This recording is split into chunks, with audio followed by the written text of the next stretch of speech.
Chapter 1 is ministry in the church today. There are different ways of talking about ministry. Normally, we speak about ordained or non-ordained ministry. That is the most usual way of talking about ministries. All right, Phil, you can mute your audio so that we don't hear your coffee. You're pouring coffee on your mug. All right, but Sorry, Father. there are others who would speak about ministry from distinguishing them according to how perhaps they have been what is this? They have been acquired or they have been given. They have been given to people. So, like for example, in Brazil, they speak about recognized ministry, meaning a ministry that is linked to a significant ministry in the community, even if it is not permanent. Something that is here in the parish or in a diocese, you are given a particular task, recognized. In other words, there is a recognition from the church authorities. Entrusted, when there is a kind of a liturgical or a canonical act that is used in order to, um, let's say, start the ministry. There's also what we call the instituted and bestowed through liturgical institution. And this is what we call, for those of you who are preparing for the ordination for the priesthood, there are two ministries that you need to take before you are admitted to the diaconate, which is the accolate and the lectorate. Those are what we will call the instituted ministries. And they are mostly, for the moment, they are mostly for those who are candidates for the priesthood. There's a talk now of you perhaps expanding that the inclusion or including the lay people in the institution there, but we need to revise a little bit the rite because the rite has to do with the preparation for ordination to the priesthood. Then, of course, you have ordained ministry, recognized, conferred through the sacrament of order. So, again, a kind of a helpful distinction. This is just good for us to know so that in case people make reference to the ministries, they know exactly what they are referring to. Okay, now, in regard to ordained and non-ordained ministries in the contemporary church, we are familiar with the fact that this categorization of ordained or non-ordained is something that is found in canon law. It is also found in theological books, and even charismatic groups recognize this distinction or these categories, ordained and non-ordained. If you are familiar, if some of you have been with the charismatic groups before, you know exactly what happens in a charismatic group. There are certain people who are given special tasks and responsibilities, and in fact, they have become like ministries. Okay, so in canon law, however, or in the juridical part of the church, you have the ordained ministers who are named. They're the bishops, the priests, and the deacons. Bishops and priests belong to the clerical estate. The deacons, there's an what is this? There is a kind of discussion on whether diaconate enables one to belong to the clerical state. We have lay deacons in the U.S. especially. There are a lot of lay deacons in the U.S., but they are not actually considered as members of the clerical state. Those who are deacons who are transitory deacons, in other words, deacons who will be moving towards ordination to the priesthood, they would belong to the clerical state.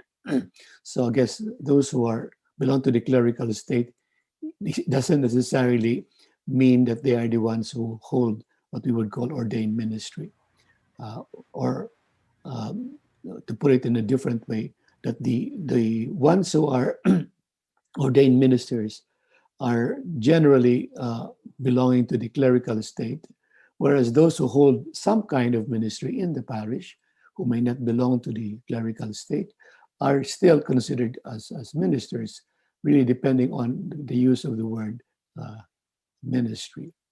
And this is what happens in this class, because when we talk about ministries in the church here, we're really talking in a rather broad sense. As I told you before, there's a separate course on the sacrament of orders and the sacrament of matrimony, as sacraments of vocation. And that is the way our curriculum here at SVSD has been formulated. According to the type of sacraments that we have. There's a sacrament for healing, sacrament for initiation, and the sacrament for vocation. But ministries is something much more general. Ministries, as I said before, ministries would do something like a much more specific. Filmar, I think your video, your audio is. We hear your audio. Father, it's not me. Who is it? Who is making that noise? Should only be one noise so that we don't make it too difficult for others. All right. Now, there are also distinctions that are made by religious men, women, versus the non-religious men and women. Would religious men be considered as ministers? Depends again if you are ordained. How about brothers? The lay brothers, we call they're religious men, of course, but are they also ministers? Depending on what is given to them, what is entrusted to them. Whereas we have men and women who are lay people, who are not religious, are also given some kind of ministry. Generally, what is the most common ministry exercised by lay people is what we call the lay ecclesial ministry, LEM, L-E-M, lay ecclesial ministry. And this includes a wide variety of responsibilities. Now, the LEMs are distinct from ordinary lay in the sense that they are given responsibility within a particular parish or within a particular canonical jurisdiction like a diocese. So the LEMs usually have authorization from the hierarchy. They are properly recognized by church authorities, but they exercise leadership in a particular area. For example, there are some lectors, lay lectors, and they are in fact, given a kind of responsibility. There's a kind of a ceremony that makes them formally, that accepts them formally as lectors in a parish. The same thing with ushers. They don't call them anymore ushers, they call them greeters. Okay. Ushers and greeters. Okay. There's also mutual collaboration between bishops, priests, and deacons in regard to how to regulate the role of the LEMs, the lay ecclesial ministries. Before, LEM used to mean lay Eucharistic ministry, but that is more limited to the distribution of the Eucharist, or maybe presiding at the Eucharistic celebration without the consecration. In other words, just the liturgy of the word. What is emphasized about the LEMs is that they have to undergo a certain preparation and formation according to their responsibility. And for those who are going to be lectors, for those who are going to be servers in the altar, the altar servers, they are given a kind of a training, and sometimes quite extensive training. There are also people who help, for example, in administering some of the sacraments. Like, for example, we have the pre-Jordan. I don't know if you have the pre-Jordan in your parish. The pre-Jordan is the before baptism, to prepare the sponsors, the parents, in preparation for the baptism of their children. So there's a kind of a catechesis that is given to parents and to sponsors. There's also what we call the pre-Cana, which is before the sacrament of matrimony. They help the couples understand the meaning of matrimony in as a Christian sacrament, and of course the responsibilities of the spouses in regard to their roles as husband and wife. So these are all different ecclesial ministries recognized in the church. Among charismatic groups and other lay groups, there are a wide variety of ministries. For example, I know of one group, very good group, the Lord's Flock. The leader of this group, charismatic group, was the architect of our santuario, and he has a group that he's guiding. He's very much into his responsibility. He recognizes that as his own role, but he is also very much part of the parish or the parishes or the members of his flock. They're very much part of their own respective parishes, except that they just have formed a kind of a group where they probably spend more time, extra time, coming together for prayer meetings or for other kind of a support group within the church. Now, these charismatic groups are what we would call transparochial groups because they involve people who come from different parishes. So the charismatic groups, and there are many, many charismatic groups that have arisen. For example, Couples for Christ or the Youth for Christ, etc. These are all small groups, charismatic groups that have been able to do some kind of a ministry. The El Shaddai group, it's basically recognized by the Catholic Church here in the Philippines, but they have their own Father Mike Velarde, who is the sort of the head of the group itself. Now, these are people who are exercising ministry in the church. Of course, we are very familiar with the basic ecclesial communities, the BECs. They're also called in Africa small Christian communities, or in Latin America, Comunidades de Base, or in some places here in the Philippines, BCC. BEC and BCC. Before, it used to be BCC. Now, when the hierarchical church here in the Philippines had accepted this group, they made it into a BEC, basic ecclesial communities. Now, as you are familiar with, some of you may belong to previously the BECs, but the leadership is mostly by laymen and laywomen. And according to Maria Clara Bingemer, one of the authors that we will be reading about, the power line in the central nucleus of the new evangelization that has taken place in the church.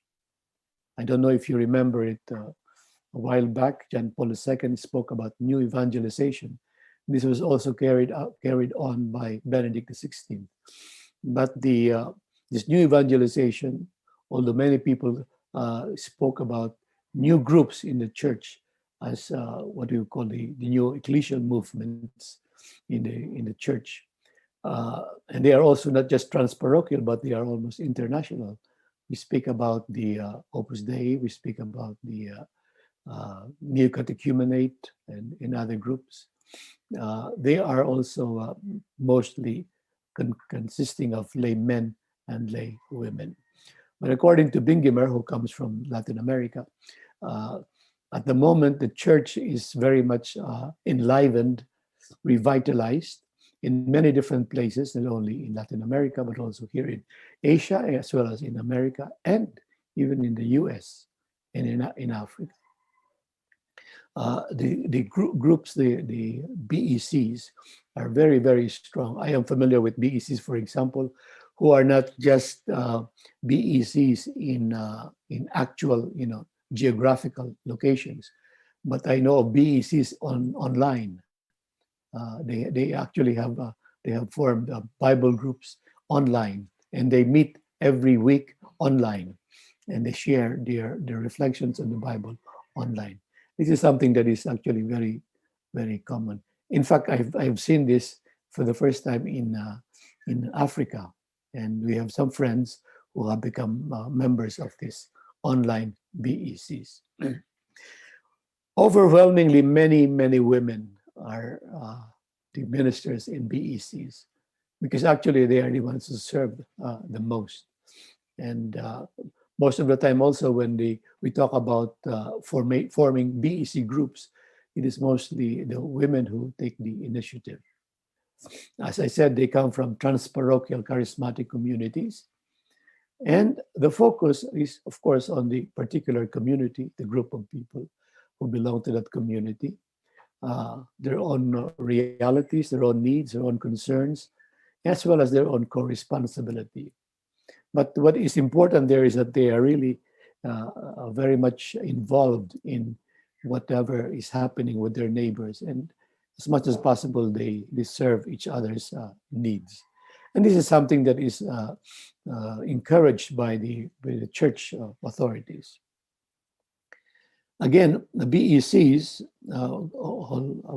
became popular because it is something that is rooted in the ecclesiology of Vatican II. In other words, the formation of local churches, and aside from the local churches, even local communities, the smaller communities. Some people in Africa, for example, would speak about the neighborhood communities, the Christian neighborhood communities. These are, those who belong to the their neighbors. In other words, within the vicinity, maybe within within a block. If they are able to form a group within a block, then they form that group. They belong to one particular neighbor. This is more true in rural areas rather than in cities.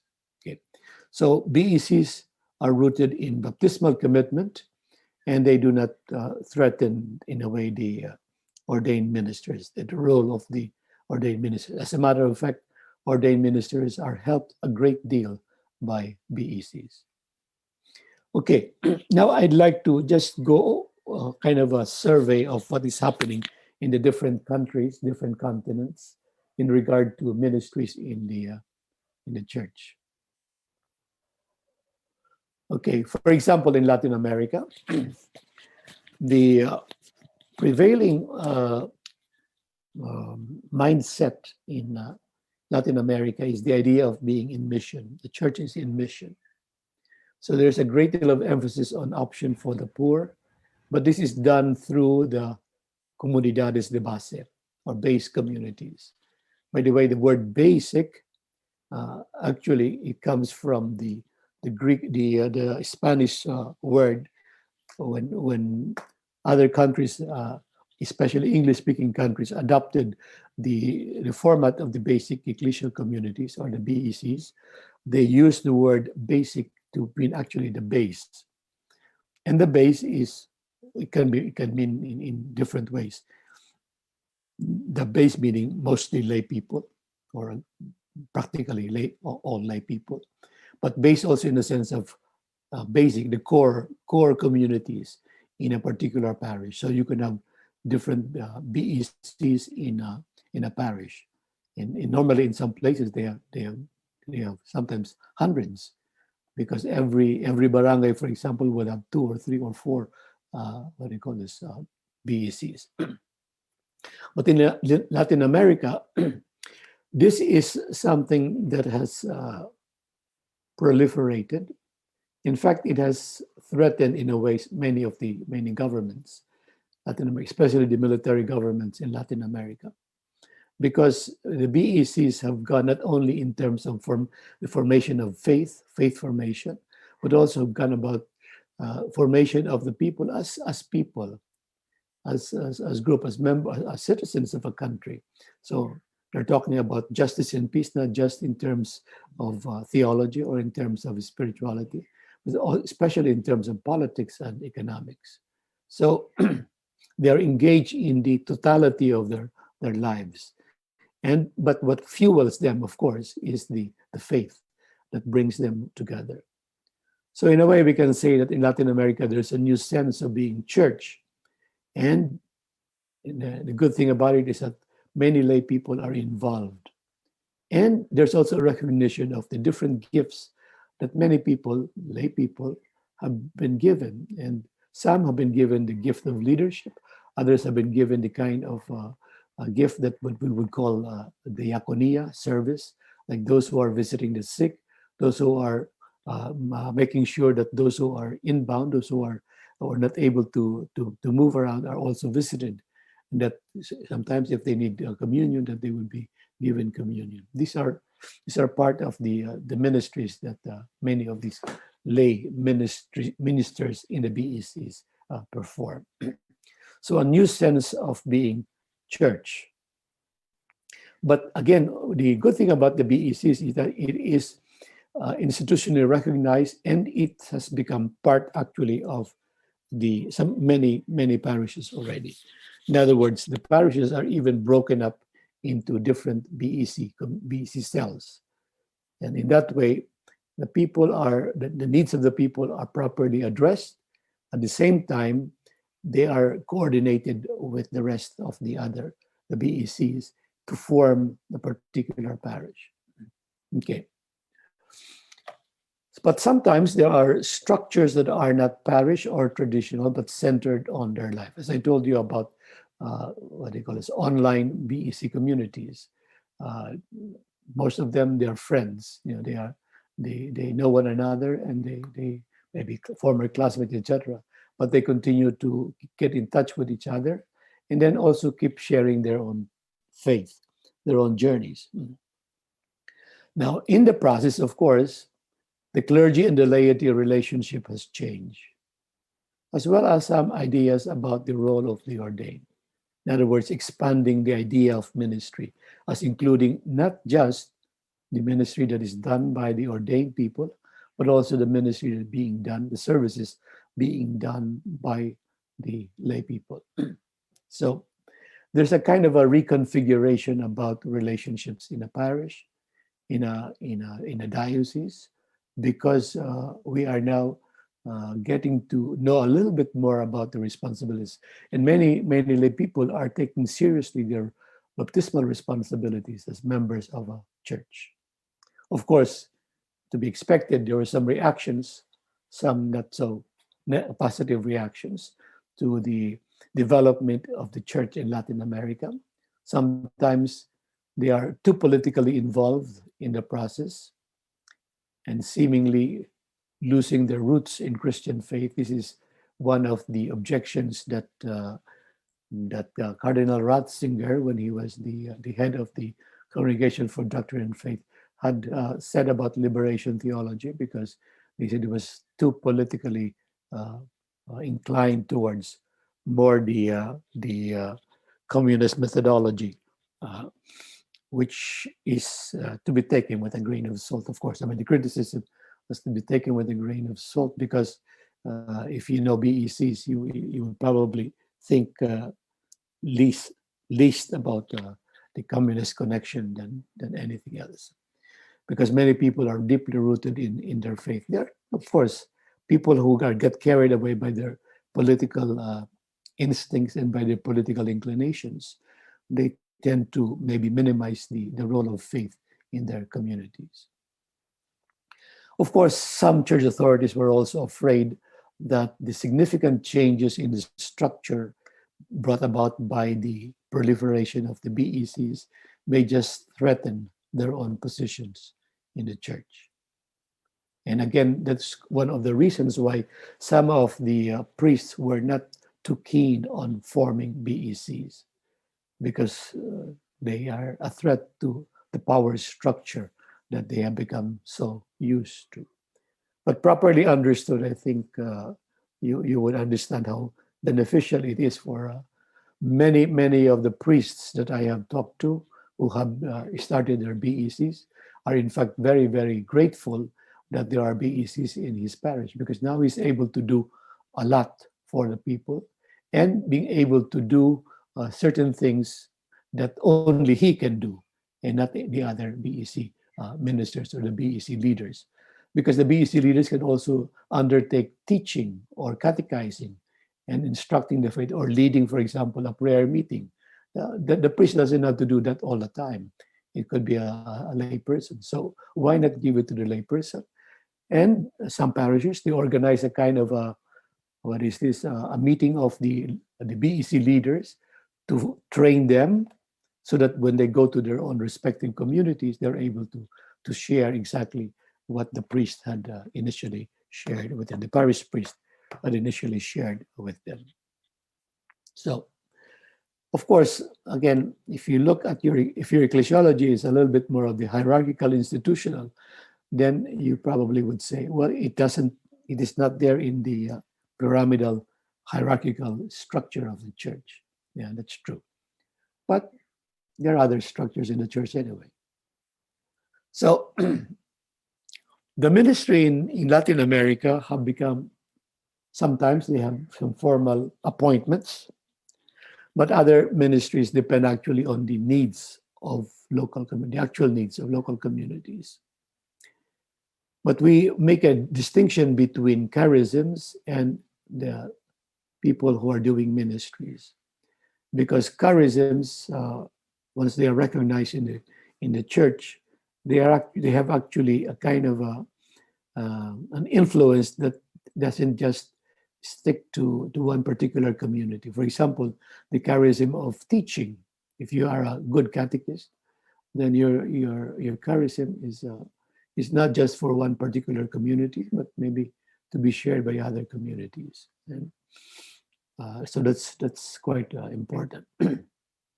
In terms of structure, uh, well, I don't know if you're familiar with Latin America, but Latin America was inundated with Pentecostal movement. This was during the time of President Reagan of the U.S.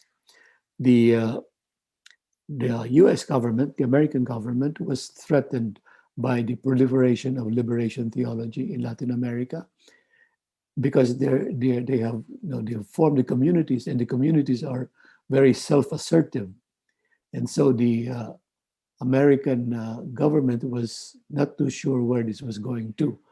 They might just lose control, and so what they did was they sent a lot of missionaries from North America to Latin America to spread the Pentecostal movement. But Pentecostal movement, basically the Protestant Pentecostal movement, who are much more related actually to the what do you call this, the Protestant movement in the U.S., which specifically focuses only on the spiritual matters and not on the political or the economic, the cultural part. They're mostly on the spiritual. And that is what the Reagan government had tried to do, to spread that kind of a movement, to just emphasize the uh, the charismatic or the spiritual part of these charismatic groups. Now, uh, that is quite clear, and you still find that in many of these communities, these Pentecostal movements, there is a divorce between politics and the spiritual uh, dimension of their existence. They go to their Pentecostal churches in reference to spiritual matters, but they do other things in regard to politics. And the net effect of that, of course, was that in terms of politics, the American government was still able to, in a way, influence a good number of the leaders, political leaders in Latin America. So the Pentecostal movement occasioned the call for a more traditional uh, church that is controlled by the bishop. Not only that, in Latin America, what happened, of course, a little bit later, especially during the pontificate of John Paul II, many of the bishops who have been appointed in Latin America were more traditional, because again, they were afraid that the people who are in line with the theology of liberation might not might be a threat, and might be a threat also to the official church. So many of the Episcopal conferences in Latin America became a bit more conservative, a bit more traditional than the problem that they are now seeing, of course, in Latin America is that the leadership are a bit traditional, but the base communities are very strongly, what is this, uh, community oriented and very much empowered lay people. Okay. So still, that is now being, Pope Francis basically had the experience of the BECs and the theology of liberation. That is why when he speaks, he always speaks in terms of, local communities and the kind of synthesis between the political, economic, and the religious and the spiritual. That is something that has to be taken together because we are not divided persons or communities. We are together. We talk about all of these things. All right. So in a way, that is what's happening now in Latin America. Oops. Okay. But as in all other regions in the world, the situation is greatly affected by global issues such as urbanization, globalization of economies, lack of pastors and leaders. So this is something that is universal, that is everywhere. Okay. Because whether we like it or not, we are very much affected and influenced by things of how things are being done now nowadays in the world. Still, in all, mission and ministry gravitate towards the option for the poor, and this is the good thing, in my opinion, about the uh, the movement of the church in Latin America. There's a very good, very palpable concern for the poor. It's very much oriented towards the poor. Okay, now let's move to the other continent. Crossing the Atlantic, we move to Africa. The focus is the poor and new evangelization. Africa, in a way, it's different in terms of focus from Latin America because of what Africa is, what the experience of Africa. You know that Africa is the oldest continent in the world. That is where humanity got started. And you can see in Africa, for those who have been able to go to Africa, you would find that things there are really, really old. You talk about ancient, you talk about mountains that really look old, really old. Our mountains here in the Philippines are nothing compared to the very old mountains in Africa. But the sociological structure, the family structure, social structure in Africa is so embedded and so traditional that it's quite difficult to just ignore it. Okay, so there are some traditional family and social structures where the chief is the final authority. If you are the chief of a particular tribe, you have final authority. Everybody, what they call this, acknowledges you as the leader, and that is so much ingrained in the person and in the character of the African that is very difficult to move or to replace it with something that is, let's say, a little bit more modern, a little bit more democratic. No, there's a preference for traditional hierarchical Roman authority, for example, in Africa, because it corresponds, it resonates very well with the African tribal culture, where you have the head, the chief. The chief becomes now the bishop, and the bishop is the head of the church, and so everybody else is under the bishop. The bishop has all the power in the world to dictate to the priests and to the lay people, of course, what to do, because he is the chief. Now, if you're a bishop, you probably would like that. But if you are a parish priest and you have to work with a bishop who you don't necessarily agree with, that is a very difficult position to be in. Now, in many places also, there are BECs that are slowly making inroads in favoring the lay movement on several levels. Actually, there have been thousands and thousands of BECs formed in Africa, especially in the eastern part of Africa, because that has now become the pastoral strategy of all the dioceses, or most all the dioceses in Africa. When they had a meeting, they had decided that they are going to adopt the BECs as their pastoral strategy. So, for example, in some of the pictures that I'm going to show you, these are small Christian communities. What you have in the picture, for example, is a small Christian community. They are doing adoration of the cross, but it's done in a very African way. You know, they're all gathered together, and then they make that kind of veneration of the cross right in the middle of the, and it's a beautiful thing to experience, because the Africans are very, very deeply spiritual, and they're spiritual in a way that you can say they're not just talking about something that they have learned from, let's say, catechism, but it's something that is deep down in their soul, and that is also the reason why they're very respectful of the clergy and the sisters, the religious. They're very, very respectful. The Africans are, and they're very good in terms of building communities, because Africans basically recognize their own identity in the community. It is very difficult for them to be taken away from their identity, from their community. When that happens, it's almost like losing your own identity, because you're identified with your tribe, you are identified with your community. The sense of community, therefore, is very, very strong, and that's why BECs fits very well with the African communities.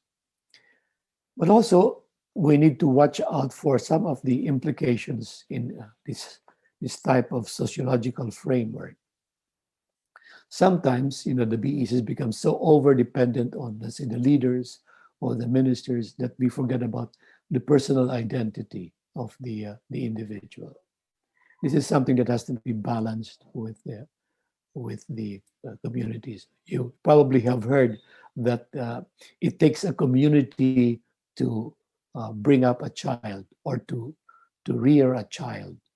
It takes a community, and that is very important in Africa, because every child is accountable to any adult in the community, whether you are new in the community or whether you are old. Provided when the adult says stop it, the child has to stop it, because they understand that the child has to follow the elder. The- For example, when I was there, I can easily tell the children stop, and then they will stop, even if I don't know them. If I see people on the streets, if I see something, they're doing something wrong, and I tell them stop, they will stop, because they know that any older person is responsible for the bringing up of the child, which is something that's very, very beautiful. There's also a great deal of popular religiosity. Uh, they have all kinds of practices that are what we would call probably not superstition, but their own what we call African traditional religions. But they need to be fine tuned and to be investigated, because sometimes you can go into something that is not properly Christian. In other words, evil spirits or possessions. It is something that they are quite, what is this, very prone to doing. A big matter of concern in Africa is the lack of priests and Eucharistic ministers, which deprives the community of frequent and even regular access to the Eucharist. And sometimes the priest can only go to very, very remote areas, maybe once a year, or maybe once every 6 months or something. And that's really a great injustice in terms of the ability to share in the Eucharist. I know of some missionaries in Africa, the Comboni missionaries, who are working very, very hard, but they are only able to visit their own communities maybe once every 2 months or 3 months, because it takes maybe days and days to go to these remote communities. you have to cross rivers. Some people I know who were carrying their bicycle on their heads because they were crossing the river. But on top of the bicycle is the Blessed Sacrament, because that is how they minister. Now, some of the cultural practices are so strong that it is difficult to recruit candidates for the ministry. Although now there are a good number of people who are, you know, many seminaries in Africa are full because there are many who are interested in becoming priests. But part of the difficulty there, of course, has to do with the celibate priesthood, because according to Africa, if you do not have a child, even if you are old, even if you're 60 years old, you are not yet a man. If you have no child, you are not yet a man. Only when when you have a child, do you become a man. So many of us celibate religious were not men because we didn't have children. Of course, we have children also who come to us for many different reasons. This is a kind of an inculturated celebration of the word. The priest there that you see is Father Daniel Muschetti, who is an Italian Comboni missionary, and he had celebrated what do you call this, the Eucharist and the liturgy of the word in a very beautiful, what is this manner, a very African manner. You see the white ladies, the ladies in white with the bandana. These are actually Legion of Mary, what do you call this, groups, and they're very strong. They do a lot of service. They're more than the mother butler people, because they're not just concerned about vestments. They really take care of everything in the church, from cleaning to even helping in ushering or in receiving people into the church. They're very, very helpful.